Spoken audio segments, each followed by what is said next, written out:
একজন রিকশাওয়ালা, বলবো, তারে যদি জিজ্ঞাসা করেন তুমি কি হতে চাও, সে বলবে আমি বড় হতে চাই।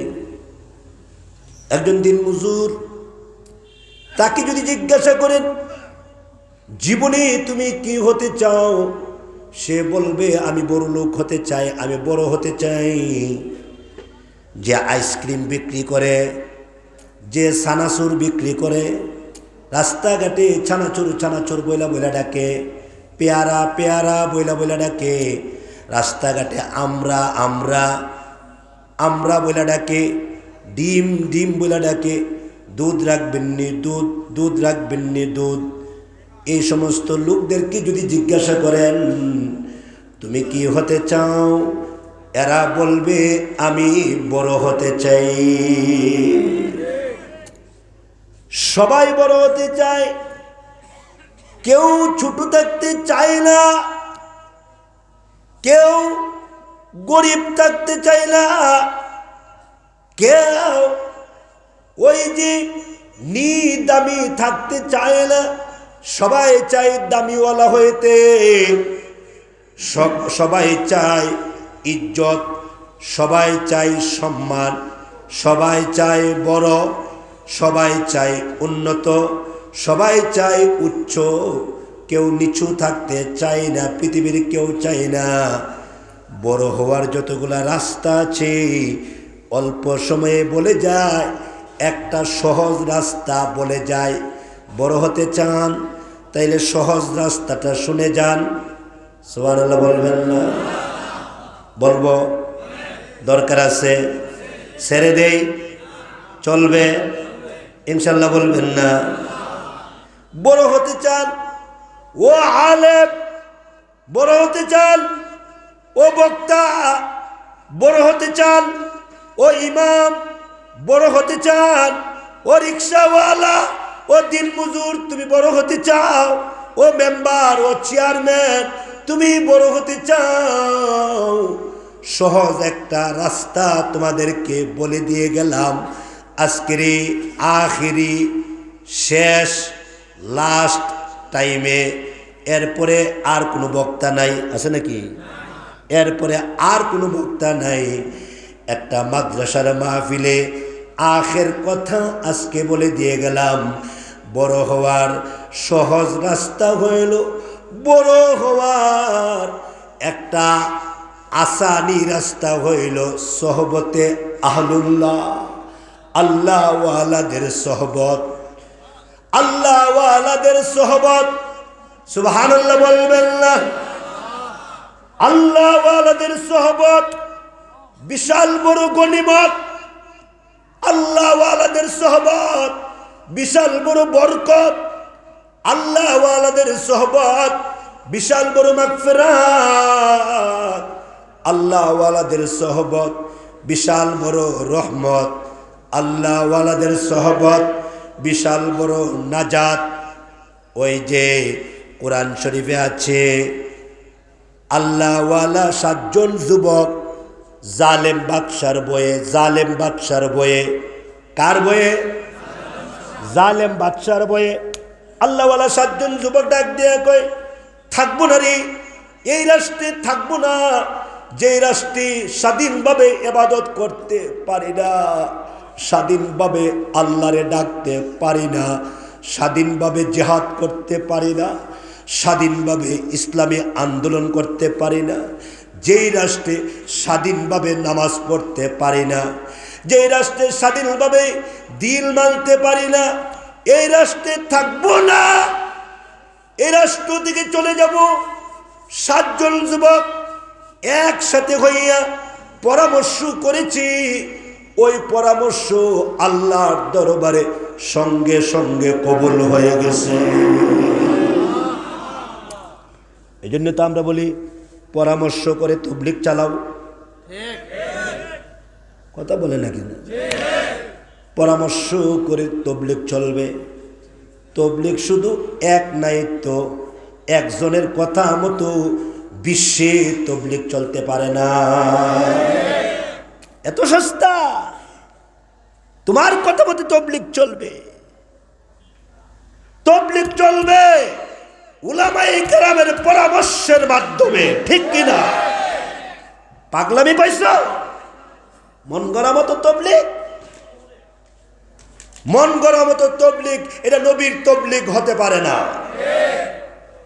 নিজস্ব তবলিগ, ব্যক্তিগত তবলিগ, তবলিগ হবে রাসূলুল্লাহর তবলিগ, তবলিগ হবে সাহাবায়ে কেরামের তবলিগ, তবলিগ হবে তাবিঈন, তাবে তাবিঈন, আইম্মায়ে মুজতাহিদিন, সলফে সালিহিন, আসকিয়ে কেরাম, আউলিয়ায়ে কেরাম যেইভাবে তবলিগ করে গেছে, যেইভাবে তবলিগ চালাইছে হযরত ইলিয়াস, যেইভাবে তবলিগ চালাইছে এনামুল হাসান সাহেব, যেইভাবে তবলিগ চালাইছে সেই হযরত আলী আকবর রহমাতুল্লাহ আলাইহি, ইঞ্জিনিয়ার আব্দুল মুকিত সাহেব রহমাতুল্লাহ আলাইহি, আব্দুল আজিজ সাহেব রহমাতুল্লাহ আলাইহি যেইভাবে তবলিগ চালাইছে কোরআন এবং সুন্নাহ মতো পরামর্শ আকারে, ওইভাবেই তবলিগ চলবে। আর ওইটার সাথে আমরা আছি, মন গড়া তবলিগের সাথে আমরা না। আল্লাহ সবাইকে বোঝার তৌফিক দান করুন। আলেমদের সাথে আছি, আলেমদের সাথে থাকবো ইনশাআল্লাহ। বলবেন না কিছু? 7 জন যুবক ডাক দিয়া কয়, থাকবো না এই দেশে। যেই দেশে জিহাদের কথা বলা যায় না, যেই দেশে আল্লাহর কথা বলা যায় না, থাকবো না। এরা যখন থাকবো না বলছে, সিআইডি গিয়া কথাটা গিয়া প্রধানমন্ত্রীর কাছে জানাইয়া দিছে। প্রধানমন্ত্রী ওয়ারেন্ট জারি করে দিছে, এই 7টা যুবক যাতে এই দেশ ছাইরা যাইতে না পারে, এদেরকে ফাঁসি। এদেরকে কি ফাঁসি? একটাও যাতে যাইতে না পারে। আমার দেশের মধ্যে কোরআনের আওয়াজ চলবে না, আমার দেশের মধ্যে ইসলামের আওয়াজ চলবে না, দ্বীনের আওয়াজ চলবে না। যারা থাকবে এরা ফাঁসি থেকে বাঁচবে, আর যারা দ্বীন মানার জন্য আমার দেশ ছেড়ে দিব এদেরকে ফাঁসি। ওয়ারেন্ট জারি হয়ে গেল। তো রাতের গভীরে 7টা যুবক একসাথে হয়ে ডাক দেয়া কয়, আর থাকবো না রে, চল চলে যাই।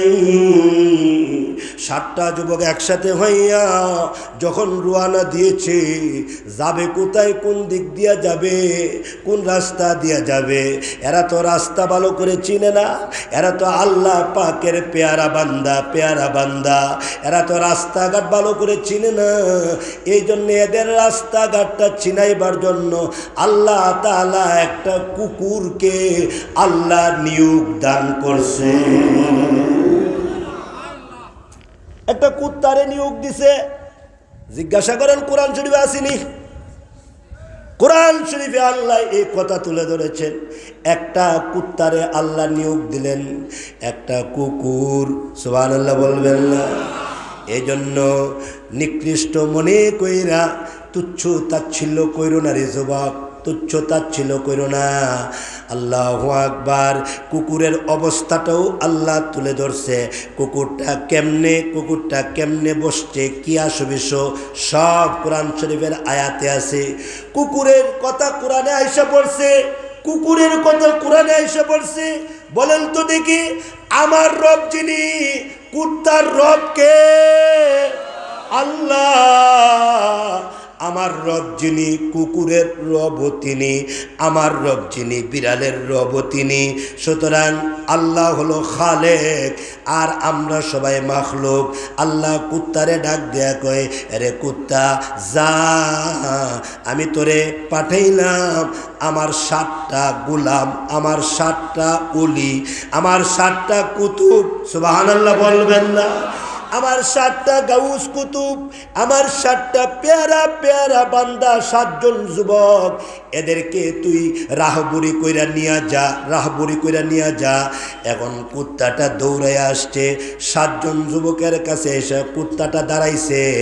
আর 7 জন যুবক কুত্তাটারে দৌড়ানি দেয়, একবার ডান দিকে নে, একবার বাম দিকে নে। কুত্তারে দৌড়ায় দৌড়ায় আর বলে, রে কুত্তা ডিস্টার্ব দিস না, এরে কুত্তা আমরা ডিস্টার্ব দিস না। তুই যদি কে কে করস তাইলে আমরা দরা খায়া যাবো, দরা খায়া যাবো। এরা তো জানে না কুত্তারে কে পাঠাইছে এরা তো জানে না, এদের ভিতরে নাই কুত্তারে কে পাঠাইছে। আপনারা বলুন তো দেখি, কুকুরকে কে পাঠাইছে? আল্লাহ। কুকুরকে আল্লাহ পাঠাইছে, এদের খবর নাই। কুত্তারে আল্লাহ যে নিয়োগ দিছে এদের জানা নাই, এদের খবর নাই। কুত্তাটারে যখন চতুর্দিকে দৌড়ায়, কুত্তাটা লেজ দুই পায়ের চিপার মধ্যে নিয়ে যায়।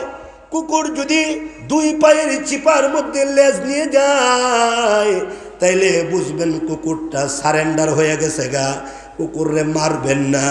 কুকুর যদি দুই পায়ের চিপায় লেজটা ঢুকাইয়া দেয় তাইলে কুকুরটা আপনার কাছে অসহায় হয়ে গেছে।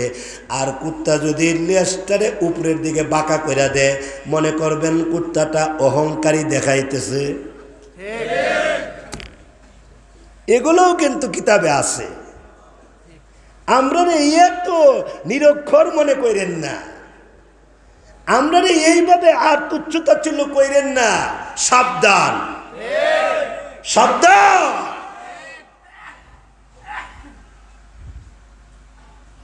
যেই খানাটা পাকাইছে এই খানাটা খাইতে পারে নাই, ঘুমাই গেছে কেন কি আল্লাহ পাক ভালো জানে।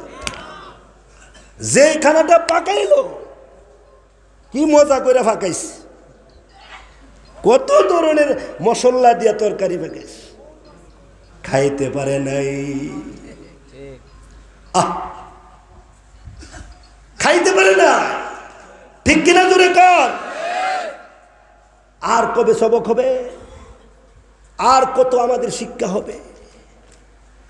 আল্লাহ তাআলা এমন ভাবে শিক্ষা দেয়, এই সবকের পরে যদি আমরা শুদ্ধ না হয় আমাদের কপালে অবস্থা খারাপ হবে, খারাপ হবে। ঠিক কিনা জোরে বলে, আমাদের অবস্থা খারাপ হবে। এত বড় সবক দিবার পরে যারা সবক নেয় না, আল্লাহ আমাদেরকে সহি বুঝ দান করে। দুই হাত উঁচা করেন, বলেন ইয়া আল্লাহ আমাদেরকে শিক্ষা দাও। ইয়া আল্লাহ আমরা যাতে অহংকারী না হয়, আমরা যদি অহংকারী না হয়, আমরা যদি হিংসুক না হয়, আল্লাহ তৌফিক দান করো। কষ্ট হচ্ছে আপনাদের? বাইরে আমার কুত্তাটা দুইটা পায়ের চিপায় লেজটা ঢুকায়া কি যেন বলতে চাই। তফসিরের কিতাবে আছে কুত্তাটা বলতে চাইতেছে, আল্লাহ গো মালিক, আমার মুখ দিয়া মানুষের মতো কথা বাহির করে দাও, আমার মুখ দিয়া মানুষের মতো কথা বাহির করে দাও। আমি একটু কথা বলতাম, না হয় এরা আমারে পাস দিবে না, না হয় এরা আমারে সুযোগ দিবে না, এরা আমাকে মারবে, এরা আমাকে ফিটাইব। এরা তো জানে না আমি কে। আল্লাহু আকবার বলবেন না? জোরে বলবেন না? জোরে বলবেন না? এরা তো জানে না আমি কে, তুমি যে আমারে পাঠাইছো। এরা তো জানে না গো আল্লাহ, দয়া করে তুমি আমার মুখটা খুইলা দাও, আমার জবানটা খুইলা দাও, আমি যাতে মানুষের মতো একটু কথা বলতে পারি গো আল্লাহ। আল্লাহর দরবারে দোয়া কবুল হয়ে গেছে, কুকুরের জবান দিয়া মানুষের মতো কথা বাহির হয়ে গেছে। কুত্তাটা ডাক দিয়া কয়, আমারে দৌড়াইলে তোমরার লস, আমারে দৌড়াইলে তোমাদের লস। কুত্তাটা ডাক দিয়ে, আমারে দৌড়াই দিলে তোমরা লস, সাবধান দৌড়াইও না, আমি তোমাদের খাদেম হয়ে গেলাম। মাল্লাহুল মাওলা ফালাহুল কুল, যে আল্লাহর হয়ে যায় সমস্ত মখলুকাত তার হয়ে যায়। কুত্তাটা তখন ডাক দেয়া কয়, আমি তোমরা রে নিয়ে যাইমু এই জালেম বাদশা থেকে তোমাদেরকে আমি রাহবরি কইরা নিয়ে যাইমু, আর না হয় ধরা খায়া লাইবা, আর না হয় NSI ধরে ফেলবে, আর না হয় CID ধরে ফেলবে, আর না হয় গোয়েন্দা সংস্থার মানুষ ধরে ফেলবে, সেনাবাহিনী ধরে ফেলবে। আমারে তারায়ও না, আমারে সরায়ও না, আমি তোমরারে নিরাপদ জায়গায় নিয়ে যাইব।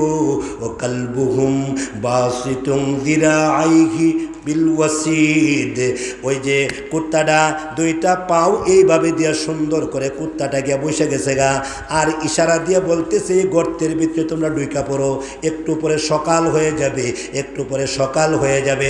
তাফসীরের কিতাবে আছে কোন কুত্তা বেহেশতে যাবে না, কিন্তু 7 জন যুবকের সোহবত যে কুত্তা উঠাইছে, আল্লাহু আকবার বলবেন না?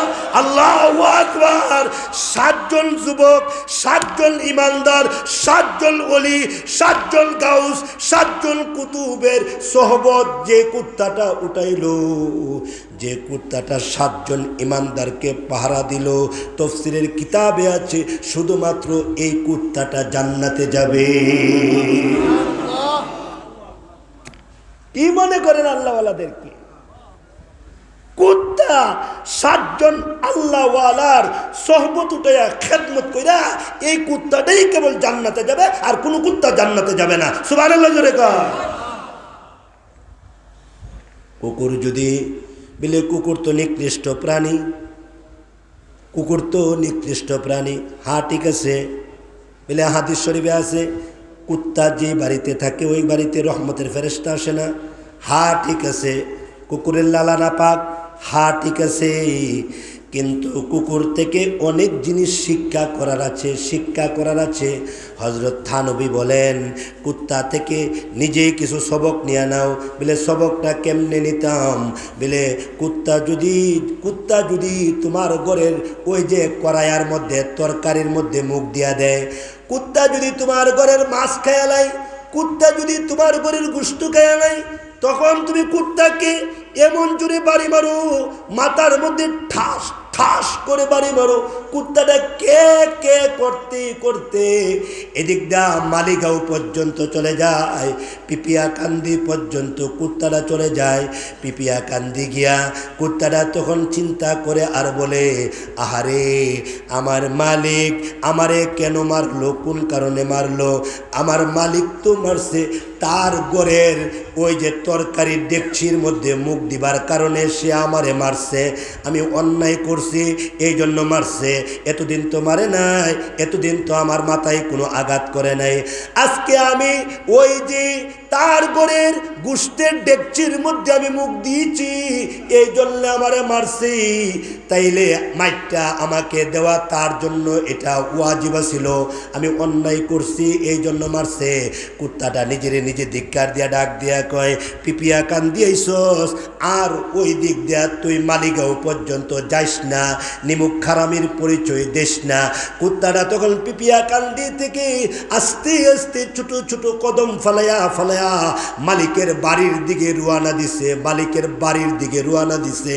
সুবহানাল্লাহ বলবেন না?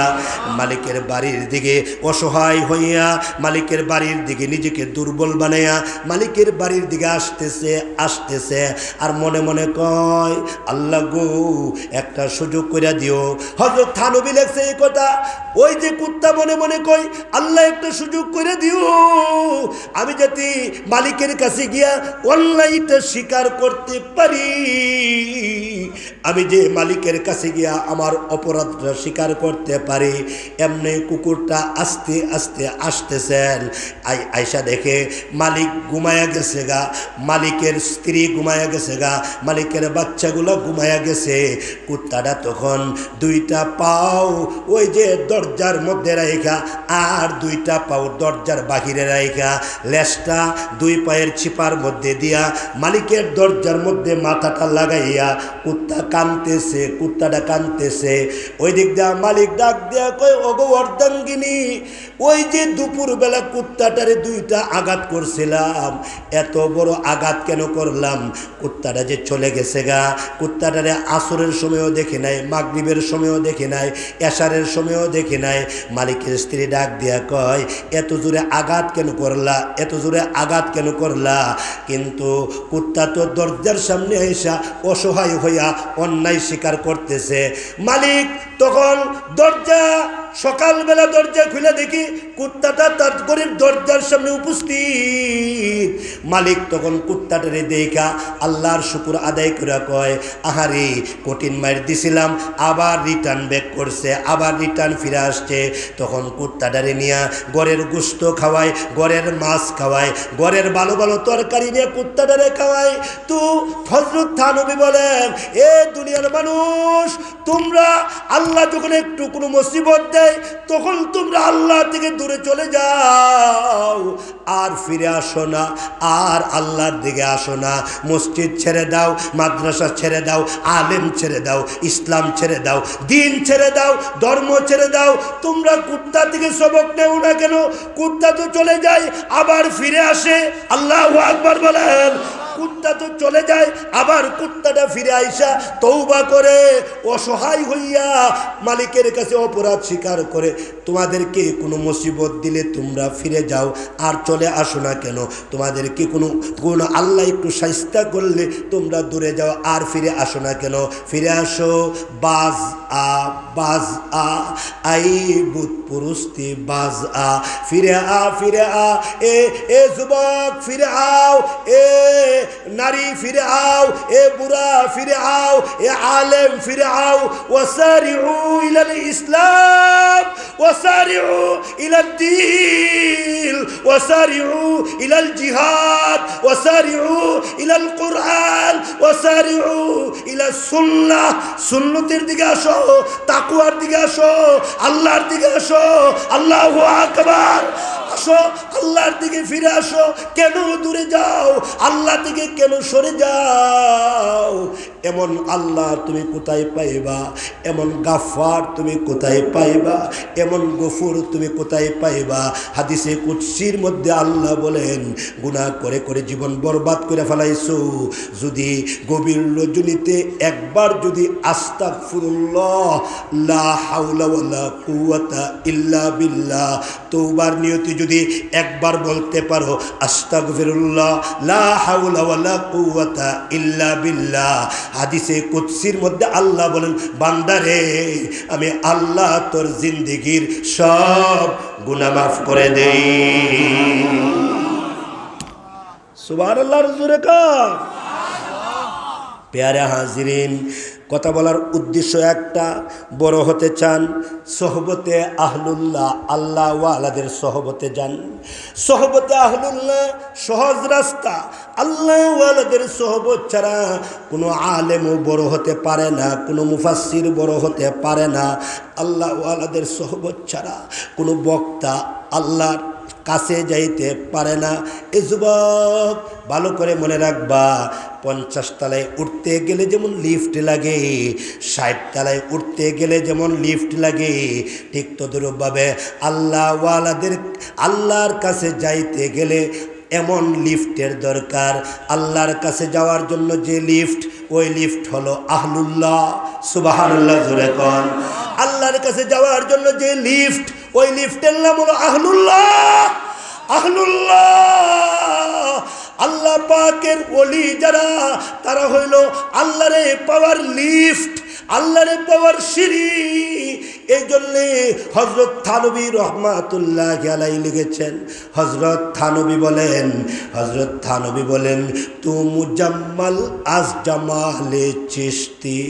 হযরত থানবীকে প্রশ্ন করা হয়েছে, হে থানবী, এত সুন্দর কথা তুমি কোথায় পাও? একসাথে বুখারী পড়ছি, একসাথে মুসলিম পড়ছি, একসাথে আবু দাউদ পড়ছি, একসাথে নাসাই পড়ছি, একসাথে মুয়াত্তা মালিক ইবনে মাজাহ পড়ছি, একসাথে মুয়াত্তা মালিক, মুয়াত্তা মুহাম্মদ পড়েছি, একসাথে মাসনবী পড়েছি, একসাথে মেশকাত পড়েছি, একসাথে জালালাইন পড়েছি, একসাথে হেদায়া পড়েছি, কিন্তু তোমার কথার মধ্যে এত নূর, তোমার কথার মধ্যে এত জাদু, তোমার কথার মধ্যে এত আলো, এত আসর একসাথে তো পড়ছে। কোনো সময় তুমি সবক পারো নাই, কিন্তু আমি সবক পারছি। কিন্তু আজকে তোমার কথার মধ্যে এত নূর, এত নূর তুমি কোথায় পেয়েছো? আজকে আমরা তোমার সাথে পড়ছি, কিন্তু তোমার মতো আমরা হতে পারি নাই। আল্লাহ তোমার এত উঁচা মকাম কেমনে দিল? সুবহানাল্লাহ বলবেন না? আল্লাহ তোমার এত উঁচু মর্যাদা কেমনে বানাইলো? এত দামি কেমনে হইলা? এত উঁচা মর্তবা কেমনে পাইলা? একসাথে লেখাপড়া করছি, কিন্তু আল্লাহ তোমাকে এত উপরে কেমনে নিয়ে গেল? হযরত থানবী জবাব দিলেন, হযরত থানবীকে বলা হলো, তু মুজাম্মাল আজ জামালি চিশতি, তু মুকাম্মাল আজ কামালে চিশতি, তু মুকাম্মাল আজ কামালে চিশতি। এত জামাল, এত কামাল তুমি কেমনে পাইছো? উনি জবাব দিলেন, মান মুজাম্মাল আজ জামালে হাজিয়াম, মান মুজাম্মাল আজ জামালে হাজিয়াম, মান মুকাম্মাল আজ কামালে হাজিয়াম, মান মুকাম্মাল আজ কামালে হাজিয়াম। মনে করো না শুধু বুখারি পইরা পাইয়া লাইছি, মনে করো না শুধু মুসলিম পইরা পাইয়া লাইছি, মনে করো না শুধু কোরআন শরীফ তেলাওয়াত করে পাইয়া লাইছি। এগুলো তো পাইছি ঠিক আছে, কিন্তু আসল হাকিকত কোথায় পাইলাম? আমার শেখ ও মুর্শিদ হাজি ইমদাদুল্লাহ মুহাজির বাক্কি রহমাতুল্লাহি আলাইহি, উনার সোহবত উঠাইছি, উনার জুতা সোজা করছি, উনার খেদমত করছি, উনার বিছানা কইরা দিছি, উনার পানি রেডি কইরা দিছি, উনার পানি গরম কইরা দিছি, উনার অবস্থা দেখছে। উনি কোরআন তেলাওয়াতে কেমনে কাঁদে আমি এইটা দেখছি, উনি নামাজে কেমনে কাঁদে আমি এইটা দেখছি। আল্লাহু আকবার বলবেন না? উনি রুকু থেকে কতক্ষণ ছিল আমি এটা দেখেছি, রুকুর মধ্যে কত লম্বা সময় ছিল, উনার এনফেরাদি নামাজে উনি লম্বা সময় কতক্ষণ সেজদায় পড়ে রয়েছে আমি এটা দেখছি। আমি জামালিয়ত হাসিল করছে আমার শেখ ও মুর্শিদ হাজি ইমদাদুল্লাহ মুহাজির বাক্কি রহমাতুল্লাহি আলাইহি থেকে আমি কামালিয়ত হাসিল করছে হাজি ইমদাদুল্লাহ মুহাজির বাক্কি রহমাতুল্লাহি আলাইহি থেকে। হযরত থানবী বলেন, আমি দেখেছি আমার শায়েখকে যখন 2 মুঠা টাকা দেওয়া হইল, 2 মুঠা টাকা নেন, টাকাটা হাদিয়া নেন। উনি টাকা হাদিয়া নেন নাই, কেননা তুমি পুলিশের চাকরি করো, তোমার টাকা হালাল না হারাম আমি জানি না, আমি নিব না। এটাকে বলে তাকওয়া, আপনার বাড়িতে আমি খাবো তাহকিক করে খাবো, আপনার বাড়িতে তাহকিক ছাড়া খাবো না, এটাকে বলে তাকওয়া।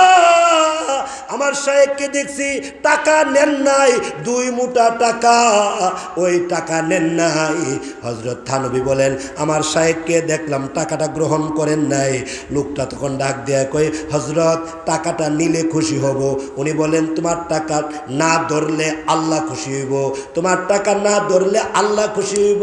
ওই যে আমার শেখ মুর্শিদ দেখেন অধ্যক্ষ মিজানুর রহমান চৌধুরী হাফিজাউল্লাহ, উনাকে অনেক টাকা দেওয়া হয়েছিল, নেন টাকা নেন, আপনি দিনের কাজ করেন। উনি বলেন, সরকারি টাকার মধ্যে আমি হাত দেই না, সরকারি টাকার মধ্যে যারা হাত দেয় তারাই মুসিবতে পড়ে, তারাই আল্লাহর পরীক্ষায় পড়ে যায়। আল্লাহ আমারে যা দিছে তা আলহামদুলিল্লাহ। এই জন্য তাহকিক যারা করে এরাই মুত্তাকি। খানার মধ্যে তাহকিক, চলার মধ্যে তাহকিক, উঠার মধ্যে তাহকিক, বসার মধ্যে তাহকিক, তারাই হলো মুত্তাকি। মাক্কি হযরত থানবী বলেন, আমার শায়েখকে দেখলাম টাকা যখন গ্রহণ করেন নাই তখন ওই পুলিশ অফিসার 2 মুষ্টি টাকা নাগরা জুতার ভিতরে দিয়া, নাগরা জুতার ভিতরে 2 মুষ্টি টাকা দিয়া উনি চলে গেলেন। হযরত হাজী ইমদাদুল্লাহ মুহাজিরে মাক্কি রহমাতুল্লাহি আলাইহি আসরের নামাজ শেষ কইরা, মুরাকাবা শেষ কইরা উনি যখন মসজিদ থেকে বাহির হইলেন, বাহির হওয়ার পরে জুতার ভিতরে যখন পাও ঢুকায় কিন্তু পাও ঢুকে না, চেষ্টা করেন ঢুকে না, আবার চেষ্টা করেন ঢুকে না। তখন খাদেম রে ডাক দেয়া কয়, এরে খাদেম জুতার ভিতরে কি দেখতো, দেখি জুতার ভিতরে কে। এমনি খাদেম তাকায় দেখে দুনিয়াবি টাকা অভাব নাই, দুনিয়াবি টাকা, টাকা আর টাকা, টাকা আর টাকা। তুমি তো টাকা খুঁজে পাও না, আমি তো টাকা খুঁজে পাই না। আল্লাহওয়ালাদের জুতার ভিতরে টাকা পড়ে রয়েছে, আল্লাহওয়ালাদের জুতার ভিতরে টাকা এসে ঢুকে রয়েছে। এমনি তখন হযরত হাজী ইমদাদুল্লাহ মুহাজিরে মাক্কি রহমাতুল্লাহ আলাইহি বলেছিলেন, আউলিয়া ने लात मारे दौलती दुनिया पे जब आपरे पैरू पे उनके सारे दुनिया सब के सब, आपरे पैरू पे उनके सारे दुनिया सब के सब। যে সমস্ত আল্লাহর ওলিরা দুনিয়ারে লাথি মারছে আল্লাহরে পাওয়ার জন্য, দুনিয়ারে লাথি মারছে রাসূলকে পাওয়ার জন্য, দুনিয়াকে লাথি মারছে আল্লাহর দ্বীন জমিনে জিন্দা করার জন্য, দুনিয়াতে লাথি মারছে ইসলামী স্টেজ কায়েম করার জন্য, দুনিয়াকে লাথি মারছে নিজের জীবনকে কুরবান করে দিছে, তো তাদের জুতার ভিতরে আইসা দুনিয়া ঢুকে গেছে, দুনিয়া ঢুকে গেছে। ঠিক কিনা জোরে বলে? আল্লাহর ওলি হওয়ার চেষ্টা করেন, আল্লাহওয়ালাদের সাথে থাকেন, যারা দ্বীনকে, দ্বীনের জন্য দুনিয়াকে লাথি মারছে, যারা দ্বীনের জন্য, ইসলামের জন্য জেলখানাকে ধন্যবাদ জানাইছে, যারা দ্বীনের জন্য, ইসলামের জন্য ফাঁসির কাস্টকে ধন্যবাদ জানাইছে, যারা দ্বীনের জন্য, ইসলামের জন্য নিজের হাতে ব্যান্ডা বেরিকে নিজের জন্য ধন্যবাদ মনে করছে, তাদের সাথে থাকেন।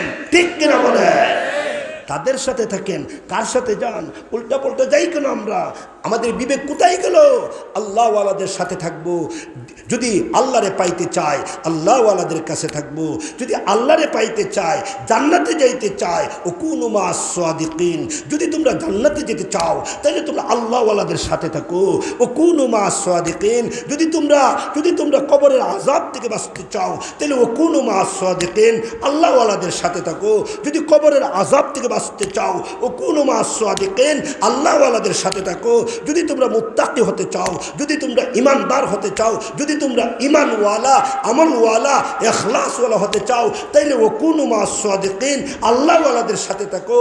যে আল্লাহওয়ালাদের সাথে থাকলো সে মুত্তাকি হয়ে গেল, যে আল্লাহওয়ালাদের সাথে থাকলো তাকে আল্লাহ তাআলা ওলি হিসাবে কবুল করে নিল।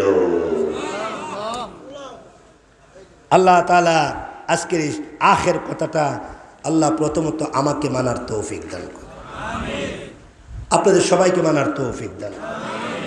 কোরআন হাদিস যখন এত কিছু বুঝি না তো আল্লাহওয়ালাদের সাথে থাকি,